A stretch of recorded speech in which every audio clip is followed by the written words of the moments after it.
नमस्कार, मैं हूं संजय शर्मा। आप देख रहे हैं 4 PM न्यूज नेटवर्क। क्रिसमस वाले दिन मैं देख रहा था कि अगर कुछ लोग खुशियां मना रहे हैं, बच्चों को टॉफ़ी दे रहे हैं, सेंटा के कपड़े पहनने के घूम रहे हैं, तो इसमें भी कुछ लोगों को आपत्ति है। खुद को इतना बड़ा हिंदूवादी नेता बताने लगे हैं लोग कि डर लगता है कि धर्म का क्या होगा। हिंदू हम भी हैं, हम भी रोज़ पूजा करते हैं, ईश्वर में आस्था है, लेकिन पता नहीं कहाँ से कट्टरता इतनी ज़्यादा भर गई है। दिमाग को तेजाब की फैक्ट्री में बदल दिया है भाई लोगों ने। हर समय गुस्सा, हर समय गुस्सा। और ख़ासतौर से ये जो नौजवान वाली पीढ़ी है, इसमें से मुझे लगता है 80-85% का तो मतलब बिल्कुल नहीं है। वो जानते हैं, वो नौजवान हैं, बदले हुए भारत के बदलती हुई तस्वीर हैं वो लोग, तो वो इन सब चक्रों में नहीं पड़ते। ये मंदिर मस्जिद हिंदू मुसलमान, वो इन सब लफड़ों में नहीं पड़ते। लेकिन जो 15% बचे हुए हैं ना, वो इतने उग्र हो चुके हैं, उनके अंदर गुस्सा बहुत है। छोटी छोटी सी चीज़ों को उनको लगता है कि ये तो हमारे मजहब का अपमान हो गया, या ये हमारे मजहब का ऐसा नहीं होना चाहिए था। इस तरह की तमाम फीलिंग मैंने पिछले दिनों एक 1090 चौराया है, वहाँ पे मैंने देखा कि कुछ नौजवान खड़े हुए थे और दिल्ली में एक रामलीला का मंचन हो रहा था। उस पर किसी ने कुछ कमेंट कहा जो इन लोगों को ख़राब लगा, तो इतने गुस्से में थे। मैंने बातचीत करी और आप इस बातचीत को सुनिए ज़रा एक बार, मैं आपको इसलिए दोबारा फिर सुनवा रहा हूँ। आप मन स्थिति समझने की कोशिश करिए। अगर आप इन नौजवान बच्चों के, आपका कोई बच्चा इतना बड़ा है तो उसको समझाइए कि यह देश हिंदू मुसलमान सिख ईसाई सभी का है। 25-30 करोड़ मुसलमान हैं देश के, और ये सार्वभौमिक सत्य है कि वो इस देश को छोड़ के कहीं नहीं जाने वाले हैं, कोई कितनी भी बातें कहें। तो ये देश तभी अच्छा बनेगा जब आप उन 30 करोड़ लोगों को अपने परिवार का सदस्य मानेंगे। ये मानेंगे कि आप उनके छोटे भाई हैं या वो आप उनके बड़े भाई हैं। आप ये हर समय डंडा हाथ में लेके कहेंगे कि भारत में रहना होगा तो वंदे मातरम कहना होगा, तो ये दरोगागिरी आपकी इस देश को बर्बाद करेगी, अच्छा नहीं करेगी। और जब चुनाव आते हैं तो ये हिंदू मुसलमान की फैक्ट्री नेता इसलिए चलाते हैं कि आप उनसे ये ना पूछें कि अस्पताल क्यों नहीं बने, सड़कें क्यों नहीं बनी, कोरोना में इलाज क्यों नहीं हुआ। इसका एक ही उपाय है कि पूरे जनमानस को हिंदू मुसलमान में उलझा दो। मैं इस वीडियो को आपको फिर सुनाना चाहता हूँ। नौजवानों क्यों, ये बड़े भोले हैं, भोले इसलिए कह रहा हूँ, इनको पता ही नहीं है। इनकी जो उम्र है वो 21वीं सदी में जाने वाली बात होनी चाहिए। इनको लैपटॉप की बातें होनी चाहिए, इनको कंप्यूटर की क्रांति आनी चाहिए, इनको पता चलना चाहिए दुनिया डेवलप कैसे कर रही है, इनको पता चलना चाहिए हम दुनिया के संग कदम ताल कैसे बना सकते हैं। और ये किस बात पे गुस्से हैं कि रामलीला में एक आदमी ने कमेंट कर दिया। देखिए नई पीढ़ी कहाँ जा रही है, इस वीडियो को देखिए। मैं खड़ा हूँ लखनऊ के 1090 चौराहे पे। आप सब जानते हैं चौराहे को, बड़ा फेमस चौराहा है। मेरे साथ ये नौजवान खड़े हुए हैं, भारत का भविष्य है, लेकिन आज बड़े गुस्से में हैं। रामलीला मंचन में एक कोई टिप्पणी हो गई है तो उन्होंने पुतला उतला फूका है। क्या नाम है आपका? मेरा नाम उज्जवल त्रिपाठी है। उज्जवल जी, क्यों इतने नाराज हैं आप लोग, क्यों पुतला फूक रहे हैं? दिल्ली एम्स जैसी जो संस्था पूरे देश के अंदर मेडिकल क्षेत्र की सबसे बड़ी संस्था है, उस संस्था में नीट का जो फर्स्ट रैंक का छात्र शोएब आफ्ताब, उसने अभी दशहरा के समय पूरा रामलीला का मंचन किया, 7-8 दिन एपिसोड चलाए, उससे लोगों से धनुगाई की। उसमें भगवान राम को गाली देना, भगवान लक्ष्मण को गाली देना, माता नहीं, एक सेकंड, गाली तो उस मंचन में नहीं है। नहीं, बिल्कुल गाली है उसमें। गाली का मतलब, अब राम को लौंडा कहना क्या गाली नहीं है? मेरे लिए तो गाली है। हमारे श्रद्धा का विषय है राम। पूरे हिंदू जन भावना को ठेस पहुंचाने का कार्य किया है, और जिस देश की संस्कृति समाज को खत्म करना चाहें, उसके लिए आप उसकी संस्कृति को खिलाफ बोलना चालू कर दीजिए, उस संस्कृति को उल्टा सीधा दिखाना चालू कर दीजिए। आज हमारा युवा महाविद्यालय विश्वविद्यालय स्कूलों में छात्रों में पढ़ रहा है, उनकी क्या स्थिति होगी अगर इन वीडियो को देखने के बाद उनमें राम की छवि क्या? उज्जवल जी, ये देश सबसे नौजवान देश है। इसमें कोई 2-4 लोग अगर आपकी संस्कृति में बोल देते हैं, आपकी संस्कृति खतरे में पड़ जाती है। नहीं, संस्कृति खतरे में नहीं पड़ती है, लेकिन हमारी जो आने वाली पीढ़ी है, जो हमारी विश्वविद्यालय महाविद्यालय पीढ़ी है, ये अभी राम को देखेगी कि राम हमारे आराध्य हैं। हम लोग राम को पूछते हैं, घरों में पूछते हैं, समाज में पूछते हैं, लेकिन वो ऐसे वीडियो को देखें, क्योंकि हर व्यक्ति के पास आजकल मोबाइल है, एंड्रॉइड मोबाइल है, वो एंड्रॉइड मोबाइल में देखते हैं, तो राम की छवि उनके नजरों में कैसी हो जाएगी, लक्ष्मण की छवि कैसी हो जाएगी? मतलब आपका मानना ये है कि अगर यूट्यूब पे देखेंगे और यूट्यूब पे कुछ लोग भगवान राम के लिए कुछ कहेंगे तो छवि गड़बड़ हो जाएगी? नहीं, बिल्कुल गड़ी बनाई जाती है। जैसे छवि क्या है कि कुछ ऐसे अराजक तत्व हैं जो हिंदू परंपरा को, हिंदू संस्कृति को दोषी ठहराने का कार्य कर रहे हैं। आपकी ये जो नई नौजवान वाली जो पीढ़ी है, ये इतना हिंदू मुसलमान लाती कहाँ से दिमाग में? नहीं, हिंदू मुसलमान नहीं लाती, हम तो कभी नहीं, हम तो मुस्लिम, हमारे मित्र होंगे, हमारे साथ मुस्लिम कई मित्र खड़े होंगे, अभी आ रहे हैं मुस्लिम मित्र, देखिएगा। हम लोग हिंदू मुस्लिम की बात नहीं करते, लेकिन किसी भी धर्म को हम नीचा नहीं दिखाना चाहिए। हर धर्म सर्वोपरि है, मैं मुस्लिम को भी मानता हूँ, हिंदू को भी मानता हूँ, लेकिन अब पहले से उठाकर अभी तक के इतिहास उठा के देखिए। बॉलीवुड में देखिए, बॉलीवुड में 16 फिल्में में, पूरी 16 फिल्म के अंदर गांव में लाइट नहीं थी, लेकिन आजाद माइक में होती थी। क्या दिखाना चाह रहे हैं आप? तो मतलब ये जो देश, और हमेशा टारगेट केवल हमारी हिंदू संस्कृति को ही किया जाता अच्छा है। उज्जवल जी, जो देश में इस समय जो मुद्दे हैं, लोगों को नौकरी नहीं मिल रही, भुखमरी है, ये नौजवान केवल कुरान में, शोले पिक्चर में अजान नहीं हो गई और किसी ने क्या कह दिया, भाई साहब, इस पे क्यों टिक गया? भाई साहब समस्या तो यही उत्पन्न होती है कि हमारे यहाँ दो चीजों पर विषय है, एक रोजगार, पढ़ाई, शिक्षा, ये ठीक है, ये अपनी जगह है, लेकिन हमारी धर्म संस्कृति है जो हमको, अच्छा ज्यादा कार्य करने के लिए ज्यादा जरूरी क्या है? लोगों को नौकरी ज्यादा जरूरी है? हाँ, मैं पिक्चर में देखिए, दोनों चीजें ज्यादा जरूरी क्या है? दोनों चीजें, क्योंकि हम लोग रहन सहन, आप अगर कपड़ा पहने, शर्ट पहने, पैंट पहने हैं, तमीज से घूम रहे हैं, लोगों से बात कर रहे हैं, हमसे वार्ता कर रहे हैं, तो इसका श्रेय जाता है कि आपकी संस्कृति, आपके संस्कार। मतलब हम जो ये शर्ट पहने हैं, ये हमारी संस्कृति हाँ, संस्कार है, बिल्कुल। मतलब अगर हमें नौकरी नहीं मिलेगी तो हमारी शर्ट आ जाएगी? नहीं, नौकरी, देखिए, नौकरी नहीं मिलेगी ये एक विषय दूसरा है, और धर्म का विषय दूसरा है। दोनों विषयों को आप एक साथ नहीं कर सकते। मैं ये जानना चाहता हूँ, हाँ। मैं ये जानना चाहता हूँ कि आप लोग नौजवान हैं, बिल्कुल, इस देश में ज्यादा जरूरी लोगों की नौकरी, उनके 2 वक्त की रोटी, उनका जीवन, ये ज्यादा जरूरी है, या किसी पिक्चर में अजान को दे दिया ज्यादा जरूरी है? नहीं, बिल्कुल आपकी बात सही है। जैसे हम लोग खाना खाते हैं, हाँ। खाना खाना और नहाने को आप एक समान कर देंगे। आप जैसे हम खाना खा रहे हैं तो क्या नहाने को एक समान कर देंगे, बाथरूम बैठकर आप खाना खाएंगे।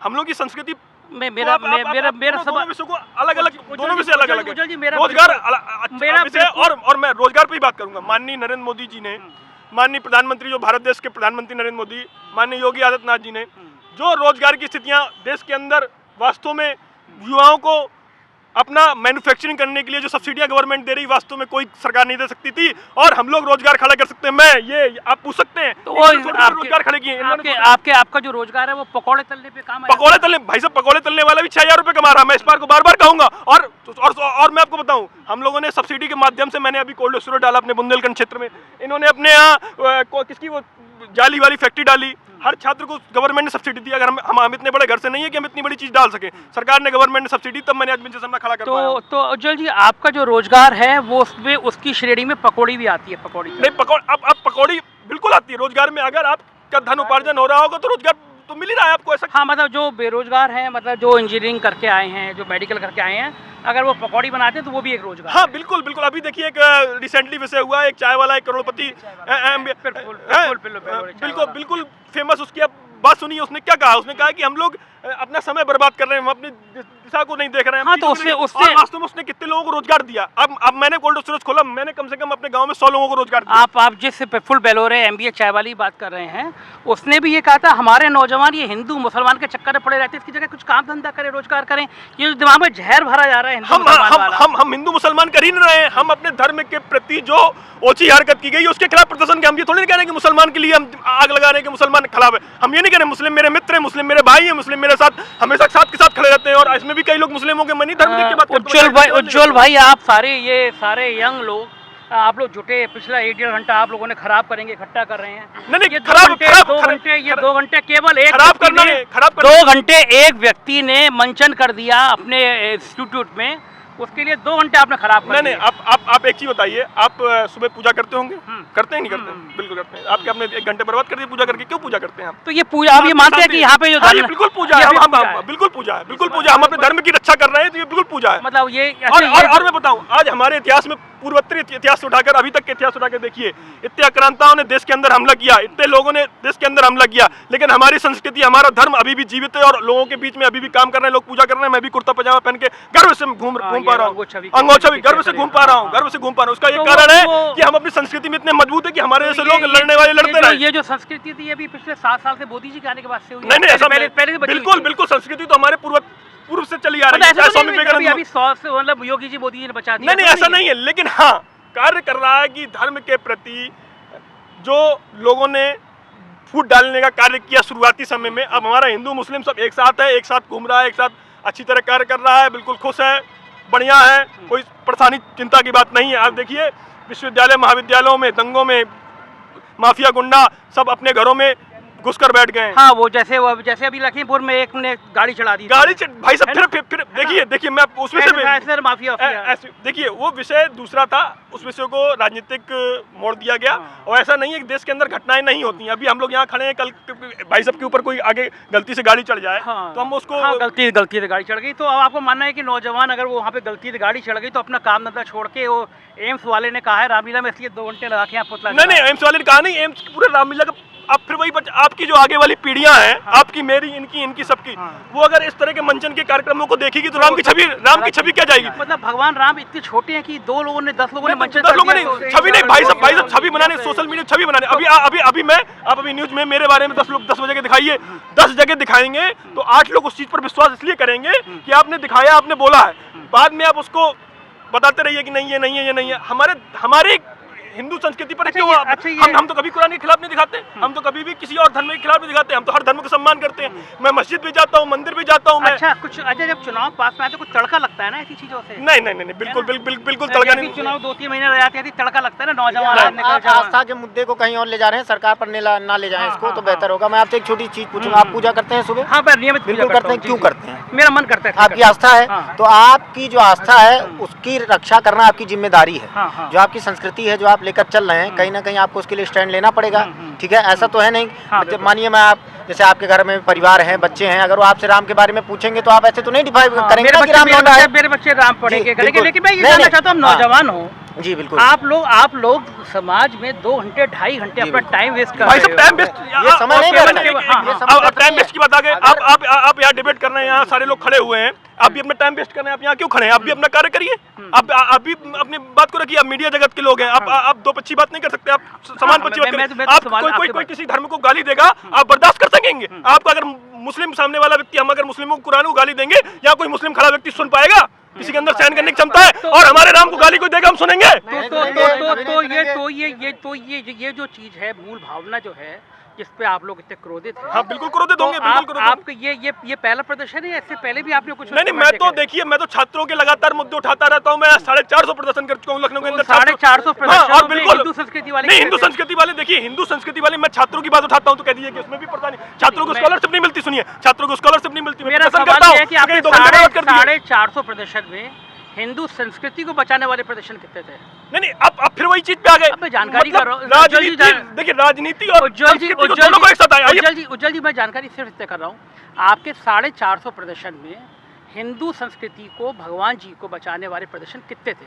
मैं भगवान को क्यों बचाऊंगा? भगवान इतनी छोटी चीज में भगवान को बचाऊंगा, लेकिन अपने धर्म को, हमारी जो पहला प्रदर्शन है आज, पहले भी करते रहे। नहीं, मैं प्रदर्शन तो लगातार बता रहा हूँ छात्रों की संस्कृति और धार्मिक भावनाओं को लेकर। ये पहला प्रदर्शन है, पहले भी। ये भाई साहब कोई प्रश्न नहीं हुआ, इस प्रश्न को मैं बिल्कुल प्रश्न मानता ही नहीं हूँ। 450 बड़ा 450। अच्छा, मैं दूसरी तरह पूछता हूँ, 450 के जो एक सेकंड उज्जवल भैया, जो 450 प्रदर्शन हुए हैं उसमें धार्मिक आजादी को लेकर, धार्मिक टिप्पणी को लेकर, उन 450 में कितने प्रदर्शन किए आपने? देखिए, धार्मिक टिप्पणियां लगातार हमारे धर्म के प्रति, हमारे धर्म के विरोध में होती रहती हैं। हाँ, मैं बताता रहा हूँ, अब तो मेरी बात तो सुनेंगे तब तो मैं बता पाऊंगा आपको। हमारे धर्म के प्रति विरोध में बोलते रहते हैं, लेकिन हम आने वाली आगे की 10 पीढ़ियों और 15 पीढ़ियों के बारे में सोचते हैं। हम लोग ये भविष्य प्रदर्शन कितने हुए इसके बारे में? भाई साहब प्रदर्शन तो मैं लगातार करता हूँ। 450 में धार्मिक मुद्दों भाई साहब ये धार्मिक प्रदर्शन होना। चलिए मेरी आप लोग नेता हैं, पूछ रहे हैं कितने प्रदर्शन किए भैया ने कोरोना काल में लखनऊ में? मेरी बात सुनिए आप, भैया ने आप ये पूछे प्रदर्शन कितने किए, कोरोना काल में इन्होंने कितनी मदद की, आपने क्यों नहीं पूछा? अरे पूछ रहा हूँ भैया, नहीं तो आप ये क्यों नहीं पूछे? और सही बात, राम आस्था के प्रतीक हैं, आस्था के साथ कोई खिलवाड़ नहीं होगा। आज वो अकेला कह रहा है, कल 1 से 2, 2 से 3, 4 हो जाएंगे। तो हमारे आने वाली पीढ़ियां देखेंगे, क्या सोचेंगे? आप पूजा करते हैं, पूजा क्यों करते हैं? आप हमें उत्तर दीजिए, आप हम भी हम उत्तर दीजिए ना। आप ये मुझे बताइए कि क्या आप तो मुझे डिबेट करने की मूर्ति है। आप पत्रकार है, पत्रकारिता की डिबेट कर रहे हैं। ये प्रदर्शन आपकी अपनी सरकार आपकी विचारधारा की सरकार, बिल्कुल उस विचारधारा की सरकार में आपको पुतला आस्था में सरकार मैं तय करिए, आप दोनों में कौन मैं एक- बोलूंगा एक- मैं आप बोलूंगा बोले, हाँ, आस्था जो होती है, आस्था में कोई सरकार नहीं आपका होती। नाम सपा बताइए। हो, मेरा नाम सूरज कुमार अवस्थी है। सूरज जी जी। क्या करते हैं सूरज जी? मैं छात्र हूँ लखनऊ विश्वविद्यालय क्या का। करते हैं, पढ़ाई कौन मैं वहाँ से ग्रेजुएशन हो चुका है, LLB करेंगे इस बार। करेंगे जी। अभी क्या कर रहे हैं? अभी पढ़ाई कर रहे हैं, एंट्रेंस दिया, रिजल्ट आया, एडमिशन होने वाला नहीं देना भाई, दोस्त हैं आपके, मित्र हैं वो आपके, एंट्रेंस दिया, यूनिवर्सिटी के नेता हैं, होने वाले। एंट्रेंस दिया है, मेरिट आई, एडमिशन कराऊंगा, काउंसलिंग होगी। अच्छा। अब मेरी बात सुनिए, आस्था जो होती है, उसपे कोई सवाल नहीं। उस पे नहीं सवाल होगा, लेकिन सरकार नहीं आती आस्था के बीच में। बिल्कुल, राम सबके हैं, बिल्कुल, ऐसा नहीं कि सब 100% भाजपा के एकदम। सपा के नहीं, नहीं, ऐसा नहीं, सबके, राम राम सबके, सबके। राम सबके। आज अगर किसी ने राम के बारे में बोला, बहुत खराब कर दिया। हम लोग नहीं बोलेंगे, बिल्कुल सही आज एक है कल वो 2 हो जाएंगे, बिल्कुल सही बात 2 से 200 हो जाएंगे। बिल्कुल सही आने वाली जो पीढ़ी होगी तो पूछेगी बिल्कुल सही बात। कि राम के साथ लोग बोले, राम के साथ खिलवाड़ के आप लोग क्यों नहीं बोले। अच्छा, हम अगर उनके समाज पे बोलते हैं, कुरान पे बोलते हैं, या तो वो लोग कितना तिलमिलाते हैं। नहीं, क्यों बोलेंगे, हम क्यों बोलेंगे, हम तो वही हर धर्म का सम्मान हमारा करते हैं, हम हर धर्म का हमारा सम्मान मकसद है, हम हर समाज हिंदू का का सम्मान करूंगा, मुसलमान का सम्मान करूंगा। हर जात धर्म का सम्मान करते हैं। हमारे साथ ही क्यों होता है गुस्से की बात? आप बार बार आस्था को आप राजनीतिक मुद्दा दे रहे हैं कि आपकी सरकार यह सरकार का मामला नहीं, यहाँ श्री राम का मामला है। और श्री राम हमारे आस्था के प्रतीक है। आप लोगों ने अभी तक आप लोगों ने उनके खिलाफ FIR लिखाने का कोई प्रावधान नहीं बिल्कुल किया? बिल्कुल भाई साहब, मैंने FIR एम्स में लिख चुकी है, गिरफ्तारी के लिए हम लोग प्रदर्शन करने आए और गिरफ्तारी करवाए जाने FIR लिख चुकी है, ऐसा नहीं FIR नहीं लिखी। हमारी सबसे बड़ी सोच का विषय ये है कि जो देश के अंदर जो सबसे बड़ा परीक्षा होती है मेडिकल की, उस परीक्षा में प्रथम रैंक लाने वाला व्यक्ति के अंदर भी कितना बड़ा क्रोध भरा हुआ है हिंदू धर्म के प्रति। इसके बाद क्या करेंगे? इसके बाद गिरफ्तारी की मांग करें, गिरफ्तार हो, उसके लिए फिर आगे वाले जो व्यक्ति ऐसा करने पर 10 बार सोचे कि हमें ऐसा नहीं कार्य करना है। ये हैं उज्ज्वल त्रिपाठी और उनकी टीम, नौजवान हैं और बहुत नाराज हैं कि एक से एक संस्थान में भगवान राम के ऊपर, रामलीला मंचन के ऊपर टिप्पणी की गई। धार्मिक आस्थाओं को लेकर टिप्पणी किसी भी समाज को नहीं करनी चाहिए, किसी भी दूसरे समाज को, ये भी कह रहे हैं। लेकिन बड़ी बात यह है कि किसी भी धार्मिक बात को लेकर नौजवानों का इतना गुस्सा भी देश के लिए खतरनाक बात है। धार्मिक आस्थाओं पर टिप्पणी भी खराब बात है और इतना गुस्से में नौजवान का आना कहीं ना कहीं खतरनाक बात है। विश्व बंधुत्व की भावना कहीं ना कहीं हम सबके अंदर आनी चाहिए। मैं हूं 4 PM के लिए संजय शर्मा, योगेश के साथ। Thank you.